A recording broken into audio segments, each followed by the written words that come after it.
Muchas gracias a Carlos Blancas y ahora vamos a escuchar finalmente los comentarios de la historiadora Carmen McEvoy, por favor. Buenas noches a todos. Primero que nada agradezco a Hubert, gran amigo y compañero de jornadas intelectuales y amicales en la Punta. Estamos en varios proyectos que se relacionan justamente con el tema de la Guerra del Pacífico y la ocupación posterior. Agradecer a esta mesa de lujo, a los que me han precedido, que de alguna manera han sentado las bases de la discusión que todavía continúa respecto a una frontera que todavía no ha terminado de sellarse. Y feliz de estar en la presentación de un libro que siempre despierta ilusión, porque digamos, un libro plantea nuevas maneras de ver viejos problemas, y en este caso el problema fronterizo de dos países que, digamos, se vuelven vecinos luego de una guerra, ¿no? Esa es un poco la paradoja de la historia. Las fronteras son líneas imaginarias, líneas como aquella que determinaron en 1947 la separación de India y Pakistán. Un momento crucial en la historia del siglo XX que desencadenó una violencia incontrolable y un odio xenofóbico entre lo que Mahatma Gandhi definió como los dos ojos de la madre India, la nación recientemente liberada.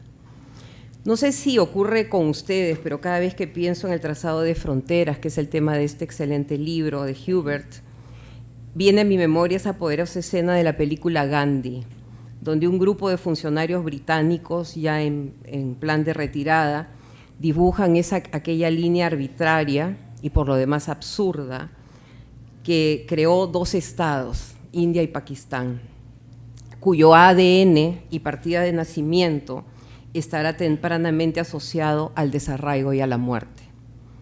La historia de la frontera como espacio de infinitas posibilidades, pero también de división y conflicto, es una constante en la historia de la humanidad. Más aún ahora, luego que el presidente Trump, con la venia del Congreso y sus votantes, finalmente construya ese muro fronterizo que dividirá a los Estados Unidos de México y con él a toda Latinoamérica. Cuando el mundo se globaliza, las fronteras vuelven a enfrentarnos con nuestros viejos y atávicos nacionalismos. Las fronteras reales suelen ser confusas y absurdas, pero las inventadas, por el contrario, son mucho más precisas y además hablan del tipo de sociedad que las va forjando. Pienso, por ejemplo, en la potente alegoría de Domingo Faustino Sarmiento, Civilización y Barbarie, que aún cargamos a cuestas, o más recientemente entre inmigrantes y nacionales, desatada en la última crisis de Medio Oriente, la cual nos ha confrontado con la frontera de la riqueza y la miseria, o la que separa el futuro de la desesperanza. En el Perú, la frontera interna y externa es uno de los grandes temas de debate, del cual este libro es un digno legatario, y que creo que no se ha agotado en todas sus posibilidades. Pienso, por ejemplo, en la historia de los límites del Perú de Raúl Porras, una narrativa que sienta las bases de una historia de la diplomacia y del quehacer reivindicador de los peruanos. En el prólogo escrito en 1926, que en la mañana volví a revisar, Porras señalaba que su curso, porque este prólogo, digamos, este ensayo, él lo escribe para un curso en el colegio que él va a dictar sobre fronteras.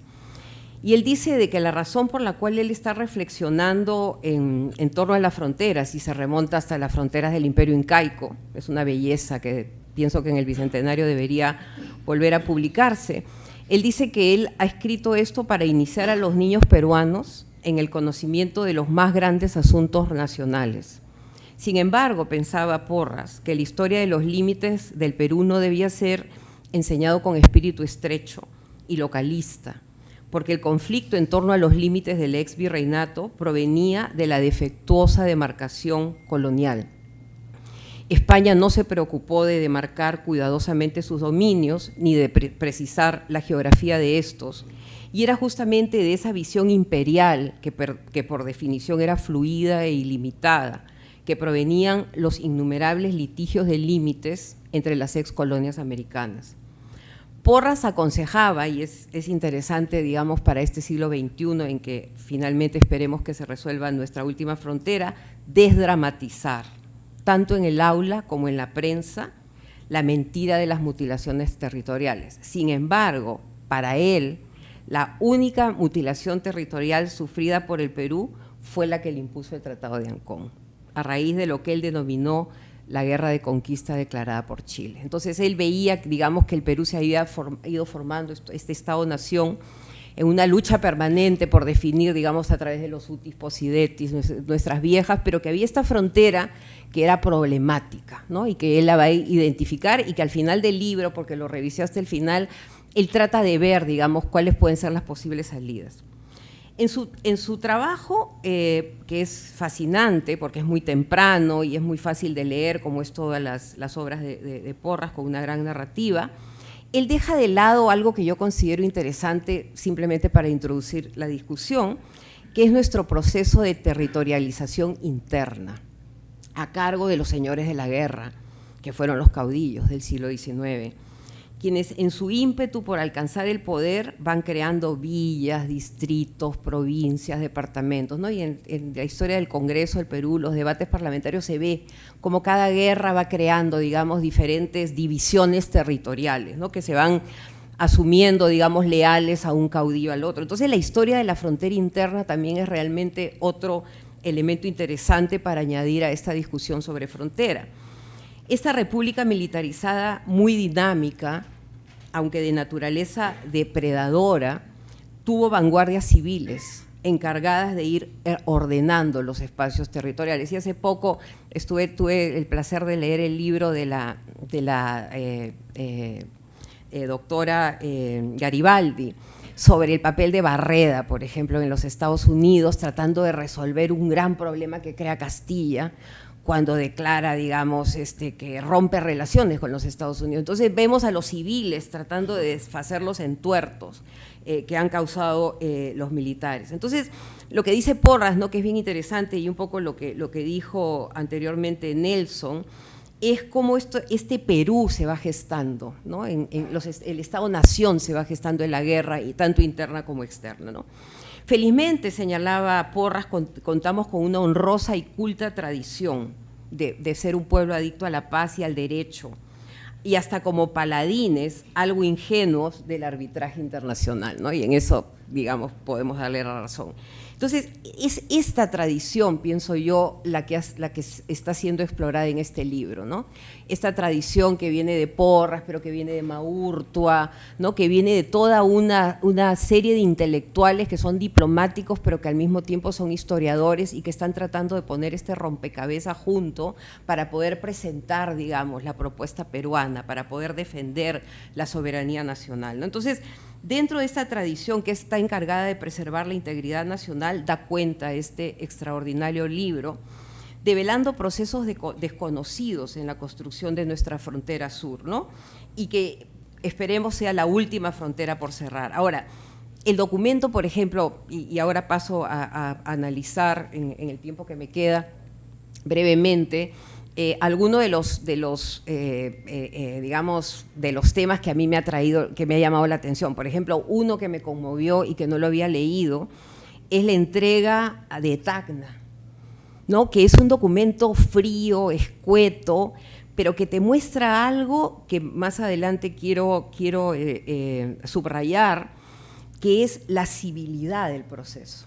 O sea, que esta comisión mixta llega a un acuerdo consensuado, ¿no?, y que es posible, a pesar de que hay todo un proceso de chilenización que no podemos negar, es posible la entrega, ¿no? Y la entrega se va a realizar, digamos, a través de una ceremonia, se va a realizar donde los ganadores entregan lo que consideran que ya no le pertenece y que por ley le pertenece a los peruanos. Entonces, esa ceremonia, yo creo que ese documento debería estar en las escuelas chilenas y peruanas, o sea, debería ser, digamos, ver cómo se pudo resolver a través de este tratado de 1929 al que me voy a referir en un momento, a cerrar, ¿no? Aunque quedaron algunos puntos pendientes, como bien lo menciona Hubert, que hay puntos pendientes que, digamos, se van a empujar hacia adelante, pero que básicamente todo quedó prácticamente resuelto, ¿no?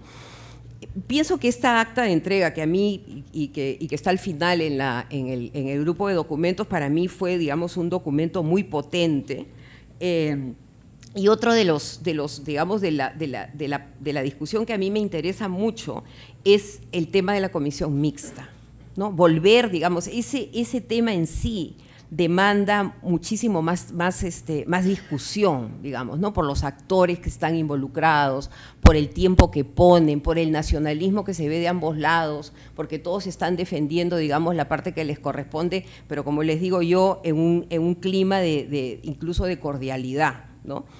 La genealogía del punto Concordia, hoy todavía en disputa por parte de Chile, a pesar de la evidencia que Huber presenta, se inicia en la negociación y suscripción del Tratado de 1929. Lo que sorprende de esta negociación es el espíritu de entendimiento raidante. Eso es lo que a mí realmente del libro fue la parte que más me interesó como historiadora. A pesar de las 4 divergencias que surgen, entre ellas la ubicación del punto Concordia, Wieland muestra que en ambos equipos hay una buena disposición para llevar las conversaciones a puerto seguro. O sea que todos quieren de ahí salir, digamos, con algo a cambio de la negociación, ¿no? No voy a ahondar en los detalles del Tratado del 29 porque ya se ha hablado, pero yo pienso que a este tratado hay que volver. O sea, digamos, a este momento en el que se trata de culminar, digamos, una guerra que fue muy dolorosa para el Perú, pero que al mismo tiempo permite que sea una empresa binacional, ¿no? En que involucra a los antiguos enemigos, se sigue un protocolo, se da espacio para la reflexión informada de un asunto que es complejo y que es muy difícil y que es tratado con delicadeza, ¿no? El tino y la delicadeza, ¿no? Son elementos de política de Estado, ¿no? Y yo creo que eso es lo que aflora en estas conversaciones, ¿no? Porque a diferencia, y acá vuelvo a mi viejo ejemplo con el que inicié, sobre India y Pakistán, las negociaciones que culminan en el Tratado del 29 van a hacer prevalecer el mundo de la palabra y de la razón. Y lo que esta palabra y esta razón va a tratar de, digamos, de conseguir es una buena vecindad, ¿no? Aunque, digamos, quedan los pendientes que después van a desatar, digamos, otra secuencia de problemas, como ocurre, digamos, en la vida. A mí particularmente, y acá un poquito lo que podría hacerse, porque yo creo que de este libro pueden salir muchísimos más trabajos, me habría gustado una aproximación biográfica a los participantes, una descripción material, por ejemplo, de cómo se van moviendo los encargados de demarcar esta frontera, o sea, cómo la decisión de este grupo va cayendo, digamos, en manos de los ingenieros, va cayendo en manos, digamos, de este grupo anónimo que va recorriendo los caminos, ¿no? Va recorriendo todos estos caminos que muchas veces son pedregosos, que muchas veces, digamos, hay que trepar cerros, y con muy poca tecnología, ¿no? Y cómo se llega, digamos, a estos hitos, a colocar estos hitos que anteriormente se han mencionado, la humanización de la frontera, ¿no? Y cómo ella surge de la intervención de actores que son, digamos, los actores que conocemos, pero también de actores anónimos, probablemente actores que han vivido entre estos dos mundos peruano-chileno. Para terminar, me gustaría citar a Mijaíl Bakhtin, ¿no? Que es un experto no en digamos, en delimitaciones geográficas, sino más bien en fronteras culturales y mentales, ¿no? Y él dice, una obra que no se arraiga en el pasado y que disuelve el presente, desaparecerá con el presente. La mejor manera de proyectarse hacia el futuro es saber asimilar el pasado. Ahora que la relación con Chile empieza a descongelarse, yo pienso que hay que volver al Tratado de 1929, recordando un esfuerzo binacional, nada fácil y por ello muy valioso, como un referente respecto a este punto Concordia. Una palabra, y acá la paradoja, ¿no? Una palabra concordia que nos recuerda que el siglo XXI debe dirigirse hacia eso, hacia la concordia. Y a mí me gusta esta palabra concordia porque esta era una palabra que utilizaban los republicanos en el siglo XIX. Bueno, desde la época, digamos, de los republicanos franceses, la palabra concordia, la amistad republicana, es algo muy importante, ¿no? Y que puede trasladarse a una vecindad republicana, en el mejor sentido de la palabra, definida por el respeto de la cultura e historia del otro, pero a la vez dispuesta a emprender tareas comunes que dejen, en el caso de Perú y Chile, y acá es un ejemplo muy pequeñito, hay otros ejemplos en Sudamérica, el legado de la